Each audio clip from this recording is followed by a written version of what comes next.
All right, welcome back to another 2021 MLB draft team preview. A little bit of a late start on this. I was at the golf tournament down in Reno. Long story short, wasn't able to get to it. Tyler, it is 114 degrees in Seattle, Washington today. That can only mean one thing. The MLB draft stove is heating up. Good transition, right? No, that's a great Anyways, let one. me throw it over to you. The Los Angeles Dodgers, okay? The Dodgers, they've kind of knocked it out of the park over the last 4 or 5 years in terms of drafts, and especially drafting as low as they usually do. I kind of want to just, throw it your way. There's a lot of value deeper in this year's draft, not necessarily at the top. So the Dodgers are kind of in a good spot here to pick and choose with whatever maybe high-profile high schooler falls their way. Where do you see the Dodgers going this year with the 29th pick? I mean, there's a handful of guys that they could go toward. Yeah, the back half of the first round, especially where they're picking, there's quite a bit of talent there. One guy that we were talking about before we got on the show here, Lonnie White, is a guy that we both love. If you can get him to sign away from a Penn State commitment for both football and baseball, then there's a legitimate chance that you have a top-end outfielder in your system. And the Dodgers have been very good with development over the past couple of years as well. We mentioned the first-round picks that they've had.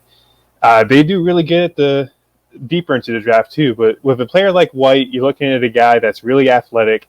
He runs well. We saw him at Area Code when he took Luke Hayden deep. I think it was the hardest hit ball that was hit all summer last year. I think you got that on film. Yes, sir. 113 miles an hour from a high schooler? Yep.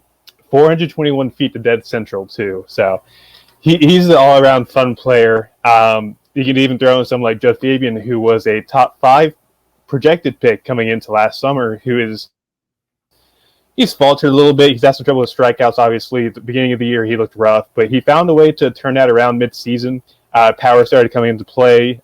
You're looking at a guy that, if he does get to this system with the Dodgers, you're looking at maybe a potentially really good player at the next level, because the Dodgers could take that and run with it, basically.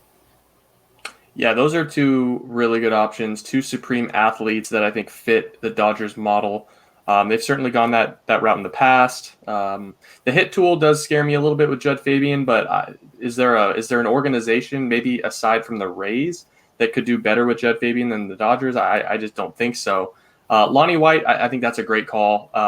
Really, the kid does not get enough credit for the hit tool. It's a more polished hit tool than I think a lot of the narrative seems to point toward.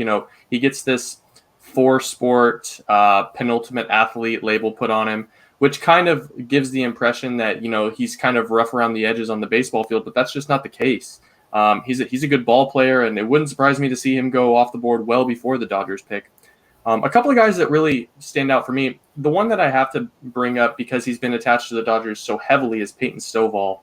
The Dodgers have been at tons of his games. The Brass have been at a tons of his games, as high up the ladder as you can go in the scouting department. So I think the Dodgers kind of have him circled as a guy that they'd be really interested in out of Houghton, Louisiana, if he's there at 29. Again, we have heard his name connected to some teams ahead of the Dodgers, but that's the sort of Gavin Lux profile that has worked for them in the past. And whenever you're a team that knows how to develop and you're already working with the hit tool that Peyton Stovall has, I think that's a great starting block. And then the other one that I really can't seem to shake off, and maybe it doesn't go this route, but Anthony Solometto for me would be a really nice fit for the Dodgers. It's so easy to get lulled into it worked with Clayton Kershaw, and I know he was like a top 11, 12, 13 pick, but Solometto really, for as accomplished and polished as he has shown to be and projectable, the body this spring, I'm really not sure why his profile didn't take the next step in terms of going from that second round or comp round A arm up into that top 20 to 25 conversation. And I think all of that kind of just has to do with the arm action and how obscure his delivery is, which, he has said is intentful. He does it on purpose. So for me, I think Solometto makes a lot of sense for the Dodgers. I think they could turn him into an Andrew Miller type of player with a better chance of sticking in a rotation. And then Stovall, like I said, I got to say, they've gone with guys like Cody Hoese in the past, JT Ginn and Bobby Miller, those are college guys. If you were to point towards one college guy outside of Judd Fabian, maybe a college pitcher, is there a guy in this class that kind of makes sense to you as a Dodgers guy?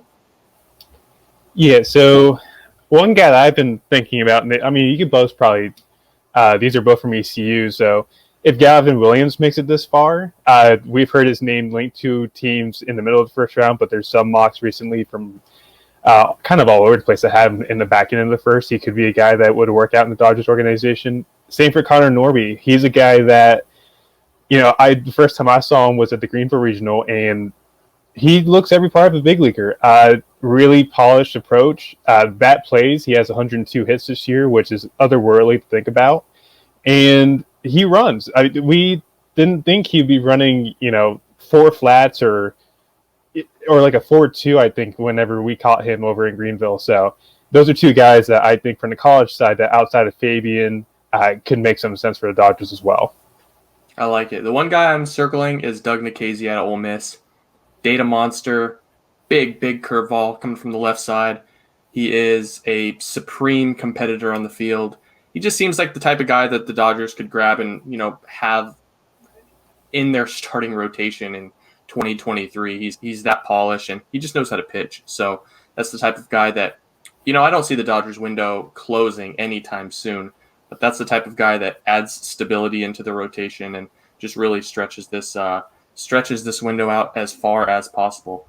Well, I don't have anything else for the Dodgers. I think you and I would both agree that whatever happens with the Dodgers, they're going to grab a guy that is accomplished, and they're going to develop him into a big leaguer, despite the fact that they pick this low in the draft. Do you have anything else you want to mention on the Dodgers, or are we good to go?